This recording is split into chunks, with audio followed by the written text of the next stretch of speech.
Hi, this is Lenora Bresler, and this is episode 4 of Christmas Delight in the Details, where we look at details in the Nativity story that will bring new depth and breadth and meaning to your Christmas celebrations. In the providence of God, the New Testament begins with the book of Matthew and Luke. This is where we find the details of the Nativity story. Matthew actually begins with the genealogy of Christ, going back to Abraham. And Luke, in chapter 3, goes back all the way to Adam. Now, we know that this is to show us that Christ is fulfilling messianic prophecy, that he would be descended from the father of the Jews, the Abraham, and that he would be the second Adam, the perfect man, coming directly from Adam himself. But it's more than that.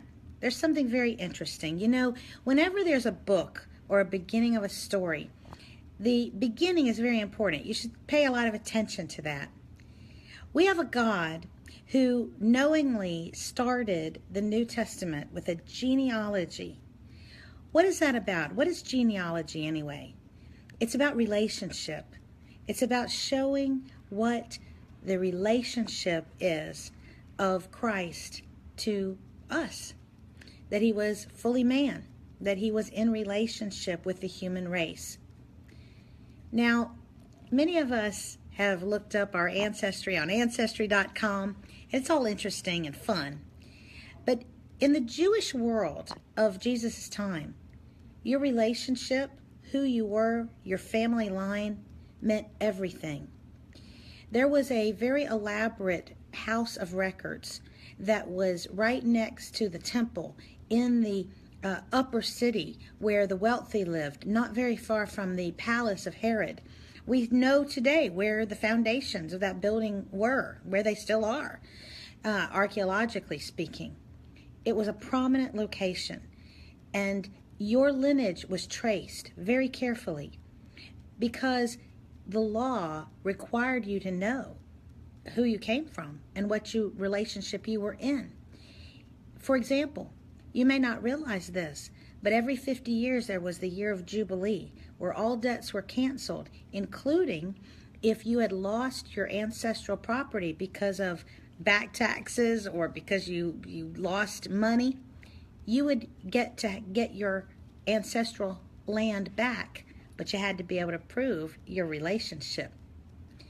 Some professions were off limits to you. It didn't matter if you loved God and would have made a great priest. If you could not show that you were descended from Aaron, from the high priest, from the tribe of Levi, you weren't going to be a priest. And there were many other laws where your relationship made a huge difference in your everyday life. Why is this significant? Because the Nativity story starts a much longer story, and that is how God interacts with us. Christ would call us by 4 precious names, 4 of the closest relationships that any human being can ever have. He would tell us that God is our Abba, our daddy, not just our father, not a formal title, but the kind of title a little child says when they want to jump up in their dad's lap. Daddy, Abba. He's also, in the New Testament, he also calls us his bride. He is our bridegroom. Now, there's a difference between being someone's spouse or wife and their bride. The context of bride and bridegroom conveys that excitement, that overpowering, I love you, I can't get enough of you, I'm interested in you, I'll do anything for you. Wife, husband, well, you know, sometimes, what's the old saying about familiarity breeding contempt? If not contempt, at least taking each other for granted, but not brides and grooms. No, there's all that excitement that we yearn for when we first fall in love, that absolute wonderful feeling of being so almost intoxicated with the glory and grandeur of the other person. Don't we wish we always would have that? Christ is saying to us, in our relationship, we can always have that, and he feels that way about us. He also says that we are his brothers and sisters. There's nothing better than that wonderful feeling of comfort when you have a brother and or a sister, a sibling, someone, a playmate, someone who can be with you from the beginning of life usually, and will have that bond no matter what. And then he also calls us his friends. He says, I am telling you ahead of time what I'm going to do. Therefore, you are not my servants so much as you are my friends. Now, life is rough on many people, and sometimes you don't have a happy parental-child relationship, or maybe you've had a bad marriage, or maybe you're not on good terms with your siblings, or maybe a friend has betrayed you. But usually, of one of those four relationships, most people have had at least something good, and so at least one of those relationships, when Christ talks about that's what he wants to have with us, and that's what we are called to have with him, is that kind of relationship.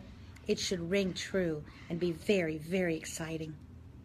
And so, as we are sort of closing the Christmas season, starting to get to New Year's, I hope you'll remember how the New Testament begins, talking about relationship.